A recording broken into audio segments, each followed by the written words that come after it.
আমার এক কলেজের বান্ধবী হঠাৎ আমাকে হোয়াটসঅ্যাপে মেসেজ করে যে আজকে তোদের বাড়িতে যাব।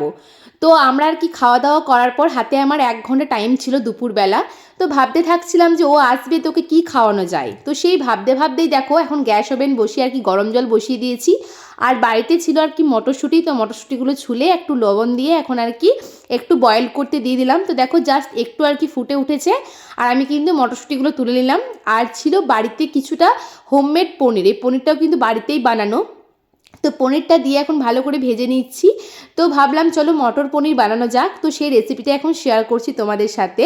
তো দেখো আর কি পনিরগুলো আমার সুন্দর করে ভাজা হয়ে গেছে। আর তারপর এখন ওই তেলের ওপরেই দিয়ে দিলাম গোটা জিরে ফোড়ন আর তার সাথে তেজপাতা।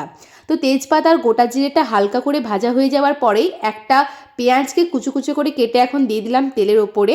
তো এখন পেঁয়াজটা ভালো করে আর কি ভাজা হবে, লাল লাল করে ভাজার পর দেখো আমি একটা পেস্ট এখন দিয়ে দিলাম। তো এই পেস্টটার মধ্যে আছে টমেটো, আদা, কাঁচা লঙ্কা আর কয়েকটা রসুন। তো সেটা এখন ভালো করে পেস্ট করে দেখো দিয়ে দিয়েছি। আর এখন তার ওপর থেকে দিয়ে দিচ্ছি কিছু গুঁড়ো মশলা, জিরে গুঁড়ো, হলুদ গুঁড়ো, কাশ্মীরি লঙ্কার গুঁড়ো আর লবণ। তো এগুলো দিয়ে এখন মশলাটা খুব ভালো করে আর কি কষিয়ে নেব। আর আমার মনে হলো চটজলদি রান্না করতে যাওয়ার মধ্যে এটাই মাথাতে এলো যেটা করা যাক। দেখতেই পাচ্ছ কত সহজে হয়ে যাচ্ছে।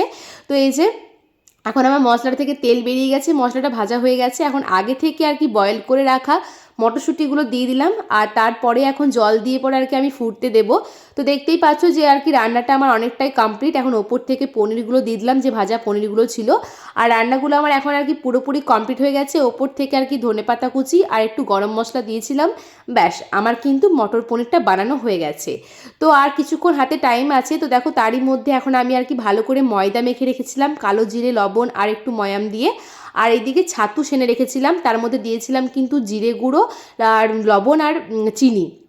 তো ছাতুটা সেনে রেখেছিলাম। আর দেখো এই যে আমার ফ্রেন্ড এখন চলে এসেছে, রিয়া, সৌভিকদা, মানে ওদের কয়েকদিন পরেই বিয়ে। তো দেখো ওরা আসার পর আমি গরম গরম কচুরিগুলো ভেজে দিয়েছি। তো ওরা আসার পর একটু ব্যস্ত হয়ে পড়েছিলাম, তাই ভিডিওটা একটু স্টপ ছিল। তো দেখো কচুরি ভাজার পর এই যে সুন্দর করে প্লেট দুটো সাজিয়ে নিয়েছি, কচুরি, মটর পনির, তার সাথে মিষ্টি। তাড়াহুড়োর মধ্যে আমি এইটুকুই আয়োজন করতে পেরেছি। তোমাদের কেমন লাগলো অবশ্যই জানাবে। ওদের যেহেতু কয়েকদিন পর বিয়ে, ওরা আমাদের বিয়ের ইনভাইট করতে এলো, বিয়ের ব্লগ অবশ্যই আসবে। আজকের মতো টাটা বাই বাই। কেমন লাগলো অবশ্যই কমেন্ট করে জানাবে।